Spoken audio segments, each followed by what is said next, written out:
क्या आप भी उन लोगों में से हैं जो जया किशोरी, अनिरुद्धाचार्य जैसे कथावाचकों को देखते हैं और मन ही मन सोचते हैं, काश मैं भी कथावाचक बन पाता या फिर कथावाचक बन पाती।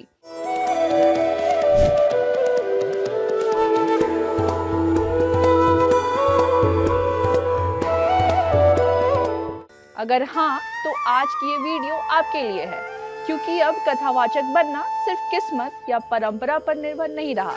अब इसके लिए पढ़ाई, कोर्स और डिग्री भी मौजूद है। आज के दौर में कथावाचक सिर्फ मंदिरों और पंडालों तक सीमित नहीं है। सोशल मीडिया, यूट्यूब, इंस्टाग्राम और लाइव इवेंट्स ने कथावाचन को एक प्रोफेशनल करियर बना दिया है।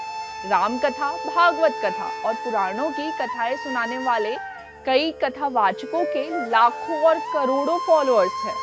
लेकिन सवाल ये है, कथावाचक बनने के लिए पढ़ाई कहाँ से करें? तो इसका जवाब है वाराणसी। देश में पहली बार संपूर्णानंद संस्कृत यूनिवर्सिटी वाराणसी ने कथावाचक बनने के लिए बकायदा प्रोफेशनल कोर्स शुरू किया है।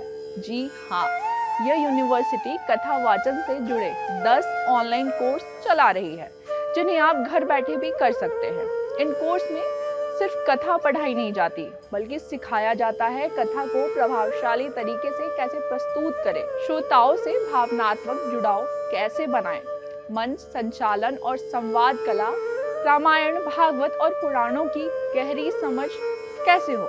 यूनिवर्सिटी का मानना है कि कथावाचन सिर्फ धार्मिक प्रवचन नहीं, बल्कि एक पूर्ण कला है, जिसके लिए प्रशिक्षण बेहद जरूरी है। इसी सोच के तहत 2 खास सर्टिफिकेट कोर्स भी शुरू किए हैं। पहला है मंदिर प्रबंधन, जिसमें धार्मिक आयोजनों और उनकी व्यवस्था की ट्रेनिंग दी जाती है, और दूसरा है पुराण प्रवचन प्रवीण, जिसमें शास्त्रों का ज्ञान, कथा कहने की शैली और श्रोताओं से कैसे जुड़े इसके तकनीक के बारे में सिखाया जाता है। ये कोर्स उन लोगों के लिए है जो कि अपने कथा को और भी फायदेमंद बनाना चाहते हैं, या फिर वो संस्कृत और धार्मिक ग्रंथों की पढ़ाई कर चुके हैं। एक सर्टिफिकेट आपके करियर को नई पहचान दे सकता है। अब बात आती है फीस की, तो हर संस्थान में फीस अलग अलग है।